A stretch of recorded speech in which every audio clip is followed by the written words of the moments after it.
નમસ્કાર વિદ્યાર્થી મિત્રો, એજ્યુ ટાર્ગેટ ચેનલમાં આપ સૌનું હાર્દિક સ્વાગત છે. વિદ્યાર્થી મિત્રો, આજે આપણે ધોરણ 3 છે, વિષય છે કલસોર એટલે કે ગુજરાતી. એનો આજે આપણે પાઠ નંબર 8 એનો બીજો ભાગ જોવા જઈ રહ્યા છે. પહેલો ભાગ આપણે જોઈ ચૂક્યા છીએ. હજુ સુધી તમે ના જોયો હોય તો આપણી ચેનલના પ્લેલિસ્ટમાં જઈ અને તમે ભાગ નંબર 1 આનો જોઈ અને અભ્યાસ કરી શકો છો.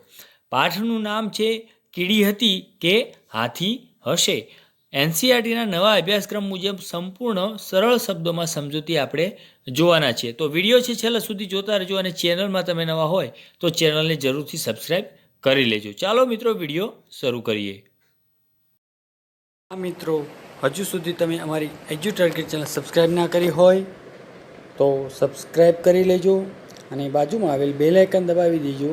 ત્યારબાદ ઓલ નોટિફિકેશન પર ક્લિક કરી દેજો, એટલે અમે જે કંઈ પણ વિડીયો મૂકીએ એ સૌથી પહેલાં તમને એનું નોટિફિકેશન મળી જાય. તો વિદ્યાર્થી મિત્રો, અહીં ભાગ નંબર 2ની શરૂઆત કરીએ. તો જેની અંદર અભિનય, તમારે અહીંયા અભિનય કરવાનો છે કે વાર્તામાંથી સંવાદો શોધો અને પહેલા સંવાદના ભાવ પ્રમાણે અને પછી તે જ સંવાદ પર વિરોધી ભાવનો અભિનય કરવાનો છે. અહીંયા અભિનય કરવાનો છે. તો કઈ રીતે કરવાનો છે? તો જો અહીંયા ચિત્ર નંબર 1માં ટીકુનો સંવાદ આપેલો છે. એટલે ટીકુ કહે છે કે ના રે ના ચંદુડા, તું પણ શી મસ્કરી કરે છે. આનો પહેલાં વાર્તા પ્રમાણે અભિનય કરવાનો છે અને ત્યારબાદ આ જ સંવાદ તમારે રડતા રડતા કરવાનો છે. આ રીતે તમારે અભિનય કરવાનો છે. જો અહીંયા આપેલું છે બીજું કે ચિત્ર નંબર 10માં ચંદુનો સંવાદ છે. એ તો ઠીક છે, પણ ઝાડ રમ્યા હોત તો હું જ જીતી જાત. જે જેટલું મોટું ઝાડ પાડી આપે તે જીતે. હા હા હા, એટલે કે હસે છે. આનો પહેલો વાર્તા પ્રમાણે અભિનય કરવાનો છે અને ત્યારબાદ આ જ સંવાદને તમારે રડતા રડતા કહેવાનો છે. હવે આવા બીજા સંવાદો તમે વાર્તામાંથી શોધો, તેમજ પહેલાં વાર્તા પ્રમાણે અને ત્યારબાદ જુદો અભિનય તમારે કરવાનો છે, એટલે કે રડતા રડતા કહેવાનું છે. ચલો હવે આગળ જોઈએ કે વાંચો, વિચારો, ઓળખો અને લખો. તો અહીં આ શબ્દો કે શબ્દ સમૂહ કોણ બોલે છે? જો હાથી બોલે તો હાથીના ખાનામાં અને કીડી બોલે તો કીડીના ખાનામાં અને બંને બોલે તો તે શબ્દ કે શબ્દ સમૂહો બંનેના ખાનામાં તમારે લખવાના છે. અહીં આપણને કેટલાક શબ્દો અને શબ્દ સમૂહો આપેલા છે. તો જો અહીંયા જો કીડી બોલતી હોય તો કીડીના ખાનામાં લખવાનું અને હાથી બોલતો હોય તો હાથીના ખાનામાં લખવાનું, અને જો બંને બોલતા હોય તો બંનેના ખાનામાં તમારે લખવાનું છે. તો અહીંયા પહેલું છે કે બહાર આવ. તો આ બહાર આવ એ હાથી બોલે છે તો હાથીના ખાનામાં લખ્યું છે. ત્યાર પછી મસ્કરી કરે છે તો એ કીડી બોલે છે. બરાબર સંતાજે, આવું કોણ બોલે છે? તો એ બરાબર સંતાજે એવું કીડી બોલે છે તો કીડીના ખાનામાં લખ્યું છે. હવે બચાવો બચાવો આવું બોલે છે કીડી, તો ત્યાં પણ કીડીના ખાનામાં લખ્યું. હવે મારો દાવ, તો આ હાથી બોલે છે. હવે ચાલ સંતાઈ જા જા, આ હાથી બોલે છે. એન ઘેન દીવા ઘેન, તો એન ઘેન દીવા ઘેન છે એ અહીંયા કીડી બોલે છે. ત્યાર પછી એકવાર તું જીતી, તો હાથી બોલે છે. અને એકવાર તું હાર્યો તો એ કીડી બોલે છે. અને એકવાર હું જીત્યો એ હાથી બોલે છે. બરાબર. તો આ રીતે અહીંયા સંવાદો છે. અને અહીંયા આપણે એક રહી ગયું છે કે એન ઘેન દીવા ઘેન છે એ બંને બોલે છે, તો આને હાથીના ખાનામાં પણ તમારે લખી લેવાનું છે.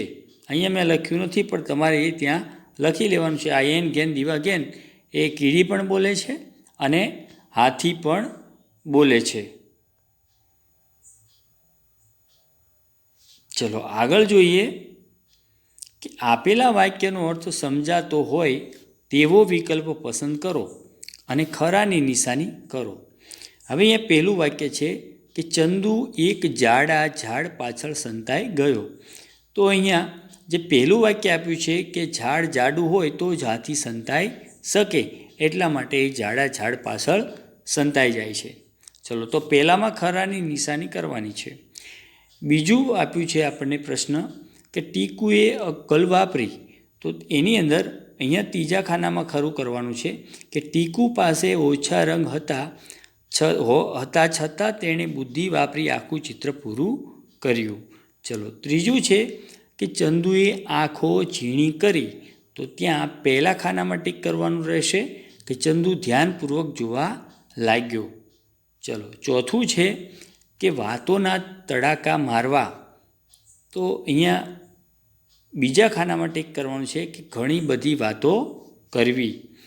પાંચમું છે કે હસતા હસતા ચંદુના દાંત બહાર આવી ગયા, તો છેલ્લા ખાના એટલે કે ત્રીજા ખાનામાં આપણે ટીક કરીશું કે ખડખડાટ હસતા ચંદુના દાંત દેખાવા લાગ્યા.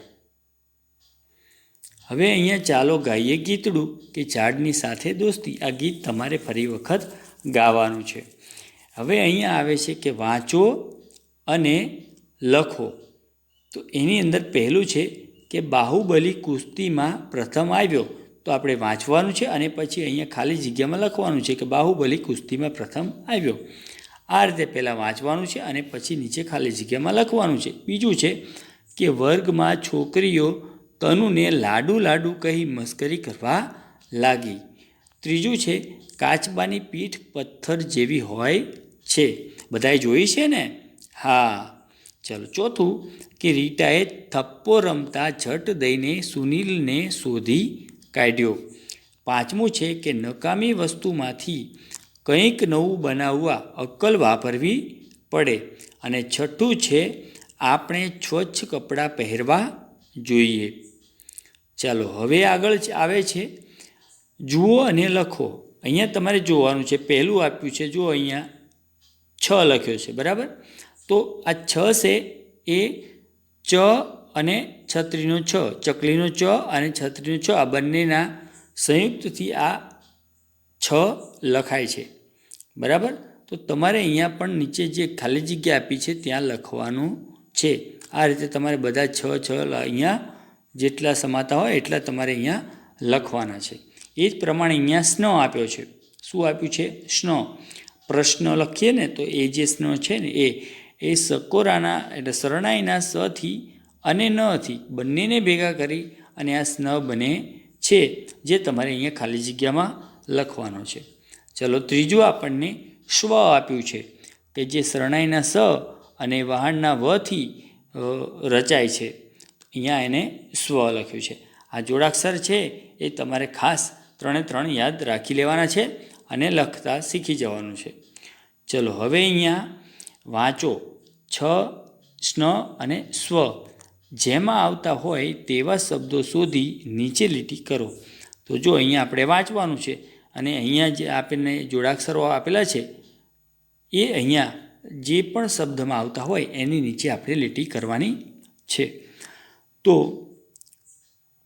કેતને શિક્ષકને પ્રશ્ન પૂછ્યો, તો પ્રશ્નમાં સ્ન આવ્યો, તો અહીંયા આપણે નીચે લીટી કરવાની છે. સાહેબ આ શ્વાસ ઉચ્છ્વાસ, તો અહીંયા જો શ્વાસ ઉચ્છ્વાસ એટલે શું? સાહેબ બોલ્યા કેતન આપણે નાક વડે હવા લઈએ તે ક્રિયાને શ્વાસ કહેવાય, એટલે અહીંયા શ્વાસની નીચે લીટી, અને નાક વાટે જે હવા બહાર કાઢીએ તે ક્રિયાને ઉચ્છ્વાસ કહેવાય.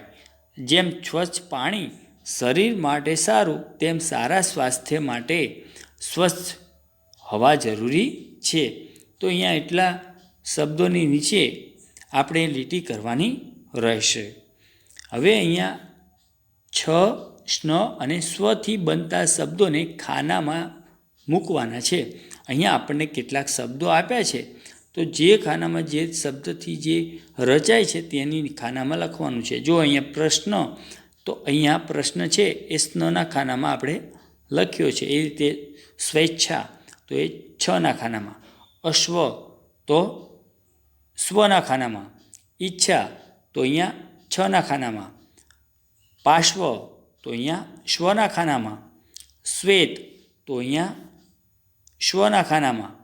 હિતેચ્છુ તો અહીંયા 6ના ખાનામાં. ઈશ્વર તો અહીંયા શ્વ ઈશ્વર. પીછ પીછમાં 6 તો અહીંયા આ ખાનામાં. ઓચ્છવ તો એ પણ છના ખાનામાં, વિશ્વ તો શ્વના ખાનામાં, તુચ્છ તો છના ખાનામાં, વિશ્વાસ તો અહીંયા શ્વના ખાનામાં અને કચ્છ તો એ છના ખાનામાં. આ રીતે તમારે અહીંયા લખવાનું છે. હવે અહીંયા આવે છે ગીત.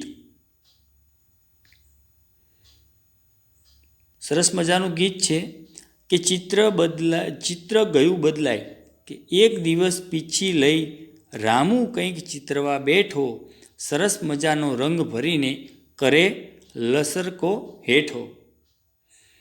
ઘડીક વાર એ રંગ જુએ ને ઘડીક જુએ આકાશ, પળમાં પીછી બોલીને એ કંઈક ચિત્રતો ખાસ. સરસ મજાનું છે આ ગીત. ચિત્ર રૂડું ત્યાં એણે કીધું, આભ સાંજનું દોરી દીધું, પીછી મૂકી દઈ બાજુએ, કામ બધું સંકોરી લીધું. ને એવામાં રાત પડી ગઈ, રંગ ગયા ક્યાં ઉડી, રામુએ લઈ રંગ સામને, આભ દીધું ઢબૂરી. ત્યાં તો દીઠો ચાંદલીઓને દીઠા ટમટમ તારા, રામુએ પાછા પીછીથી ચિતર્યા રે ચમકારા. ત્યાં જ પડી ગઈ સવાર, આભનું ચિત્ર ગયું બદલાય, પંખી કલરવ કરતા ગાતા, તે જ ગયું પથરાય. રામુ મૂંઝાતો બેઠો કે કેમ કરી ચિતરાવું, સાંજ ઉપર તો રાત કરી પણ અજવાળું ક્યાં ભરવું. કીર્તિદા બ્રહ્મભટ્ટનું આ સરસ મજાનું ગીત છે. હવે અહીંયા આપણને કે જે અક્ષર પર બિંદી છે તે અક્ષર આવે ત્યારે નાક દબાવીને તે શબ્દ બોલો. અહીંયા આપણને કેટલાક શબ્દો આપેલા છે. તો અહીંયા પીની ઉપર બિંદી છે, બરાબર, તો આપણે નાક દબાવી અને પછી બોલવાનું છે. અહીંયા રંગ ઉપર બિંદી, ર ઉપર બિંદી છે, તો નાક દબાવી અને રંગ એમ બોલવાનું છે. તમને મજા આવશે. ચલો, હવે અહીંયા સુધી આપણે રાખીએ છીએ. આગળનો ભાગ આપણા નવા વિડીયોની અંદર જોવાના છીએ. તો વિદ્યાર્થી મિત્રો, તમને વિડીયો ગમ્યો હોય તો આપણી ચેનલને સબસ્ક્રાઈબ જરૂરથી કરી લેજો અને તમારા મિત્રો સુધી આ વિડીયોને વધુમાં વધુ શેર કરજો. આગળનો ભાગ આપણે ઝડપથી લઈને આવીશું. તો જ્યારે આગળનો ભાગ આવે ત્યારે તમે એનો અભ્યાસ કરી દેજો. ચલો, નવા વિડીયો અને વિષય સાથે ફરી મળીશું. ત્યાં સુધી આવજો.